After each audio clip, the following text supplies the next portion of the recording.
Coucou, c'est Matt. Vous écoutez Cœur d'enfant, le podcast où ma maman Morgane et moi nous partageons notre passion pour la lecture avec les enfants et leurs parents. À vos livres. Prêts ? Lisez !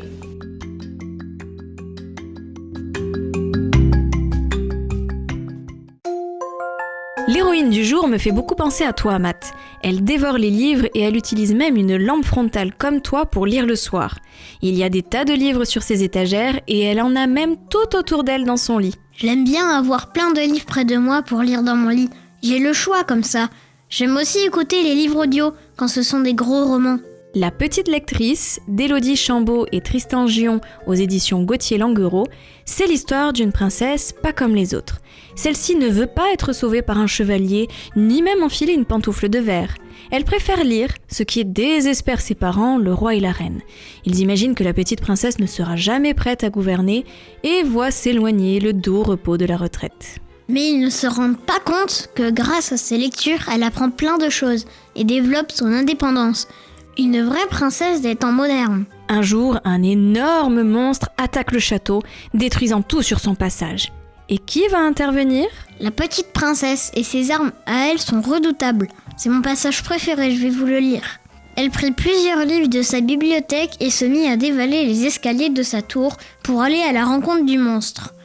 Une fois à ses pieds, elle ouvrit tous les livres qu'elle avait choisis. « Oh, les belles images !» s'exclama le monstre. Mais comme il avait 6 yeux, il ne sut plus où regarder. Toutes ces images, ça lui donnait le tournis et mal à la tête. Ainsi, il tomba à terre. « Vive la petite princesse, elle nous a sauvés !» criaient déjà les villageois. La petite princesse s'apprêtait en effet à achever totalement le monstre quand elle l'entendit pleurer. « Ça me rappelle quand ma maman me lisait des histoires. J'adore les histoires, mais personne ne veut m'en lire. » sanglotait-il. Non seulement cette petite princesse est cultivée et intelligente, mais elle a aussi bon cœur. Elle fait mieux que lire un livre au monstre. Elle lui apprend à lire. Écouter des histoires qu'on nous raconte, c'est bien, mais c'est encore mieux quand on peut les lire soi-même. Aussi, cette aventure lui donne envie de parcourir le monde afin d'offrir de merveilleux cadeaux aux super méchants, des livres. Pour ça, elle fabrique un biblio-cheval, une bibliothèque ambulante qui amène la paix dans le royaume. Ça me rappelle un peu le livre Hélène, princesse intrépide, qui décide de vivre comme elle l'entend. Là aussi, cette princesse ne compte pas sur un mariage avec un prince pour donner du sens à sa vie. Et le moyen de lutter contre tous les monstres est bien différent de ce qu'on a l'habitude de lire. Des illustrations riches portent cette histoire, cousues d'allusions à des contes classiques tels que Blanche-Neige et les 7 nains, La Belle au bois dormant et Cendrillon. J'aime beaucoup le passage où les 7 nains sollicitent l'aide de la petite princesse dans leur maison. Au lieu de se mettre au fourneau, elle utilise ses neurones pour fabriquer un super robot qui va s'occuper de toutes les tâches ménagères. Du coup, les 7 nains, dès qu'ils rentrent du boulot, ils sont tranquilles. Cet album est un hommage à la lecture et à tout ce qu'elle offre de culture, d'évasion et d'extraordinaire. C'est trop bien de lire parce qu'on apprend plein de choses qui nous permettent d'avancer dans la vie, de créer des choses, de vivre des aventures incroyables. Ça peut même donner envie d'écrire ses propres livres. À bientôt pour de nouvelles aventures.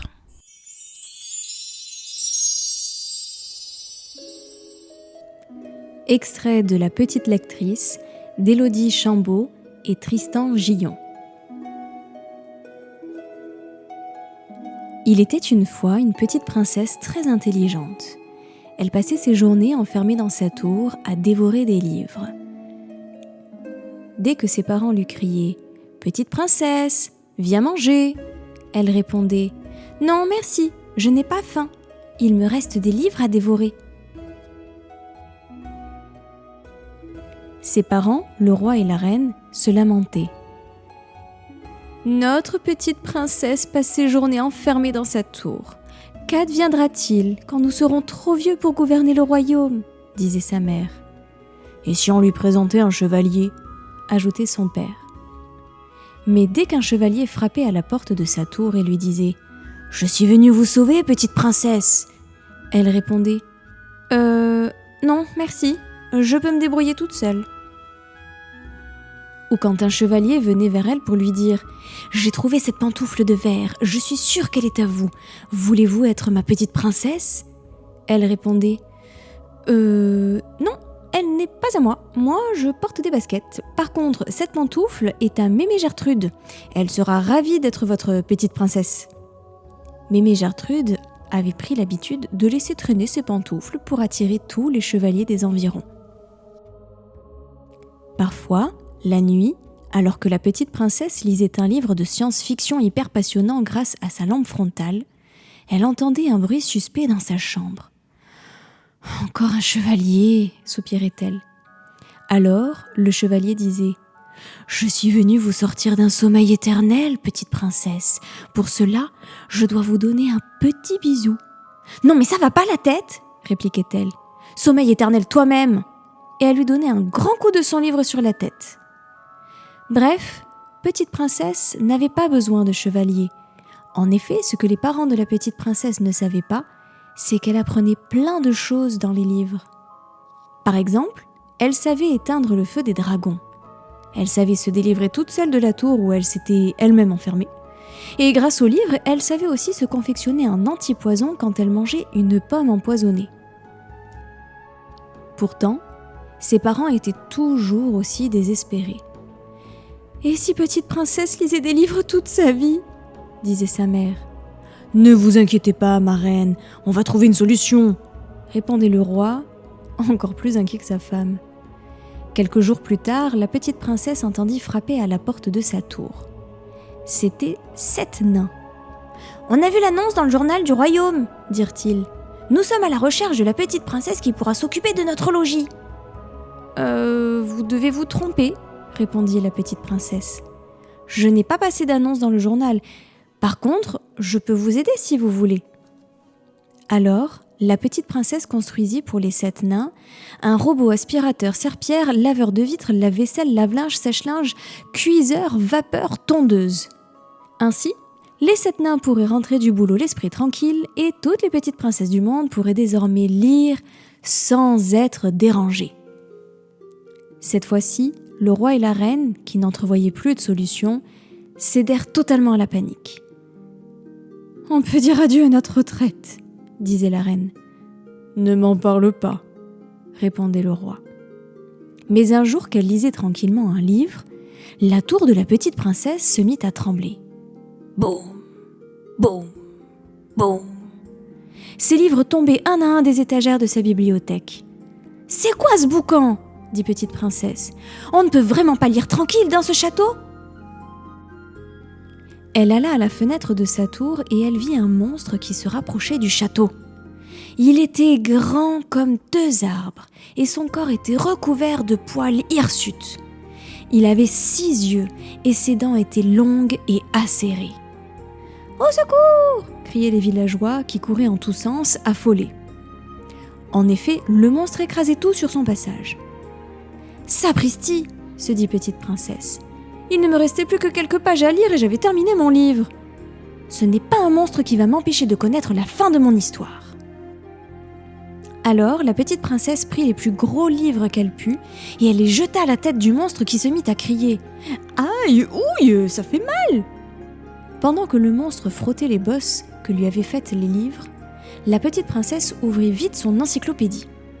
Son livre, c'est sûr, lui dirait comment se débarrasser d'un monstre à 6 yeux. Monstre à 6 yeux, c'est bon, j'ai trouvé. Elle prit plusieurs livres de sa bibliothèque et se mit à dévaler les escaliers de sa tour pour aller à la rencontre du monstre. Une fois à ses pieds, elle ouvrit tous les livres qu'elle avait choisis. « Oh, les belles images !» s'exclama le monstre. Mais comme il avait 6 yeux, il ne sut plus où regarder. Toutes ces images, ça lui donnait le tournis et mal à la tête. Ainsi, il tomba à terre. « Vive la petite princesse, elle nous a sauvés !» criaient déjà les villageois. La petite princesse s'apprêtait en effet à achever totalement le monstre quand elle l'entendit pleurer. « Ça me rappelle quand ma maman me lisait des histoires. J'adore les histoires, mais personne ne veut m'en lire. » sanglotait-il. « Moi, je peux t'en lire si tu veux, » répondit la petite princesse. « Avec plaisir !» s'exclama le monstre. Mais la petite princesse fit bien plus que de lui raconter des histoires. Elle lui apprit à lire. Si bien que le monstre, tout affairé à ses lectures, n'avait plus le temps de faire le méchant. Grâce à ses 6 yeux, il pouvait même lire 3 livres en même temps. Ce qui rendait la petite princesse, disons-le franchement, un peu jalouse. Le roi et la reine étaient soulagés pour l'avenir de leur royaume. « Rendre un monstre à 6 yeux gentil, ce n'est pas rien, disait la reine. Oui, ce n'est pas trop mal, répondait le roi. Tout ça donna une sacrée idée à la petite princesse. Puisque les livres peuvent rendre les monstres gentils, pourquoi ne pas créer une bibliothèque ambulante qui ramènerait totalement la paix dans le royaume, se disait-elle. Elle exposa son idée à ses parents, qui furent très sceptiques. « On n'est pas sorti de l'auberge », soupirèrent-ils.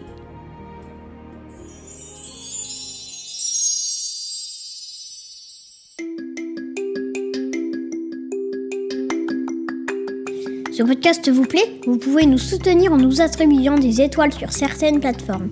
Ça permettra à d'autres enfants et parents de nous découvrir. Vous pouvez aussi nous retrouver sur les réseaux sociaux, Instagram et Facebook. Les liens sont en description. Vous pouvez suivre notre actualité et nous écrire. On vous attend.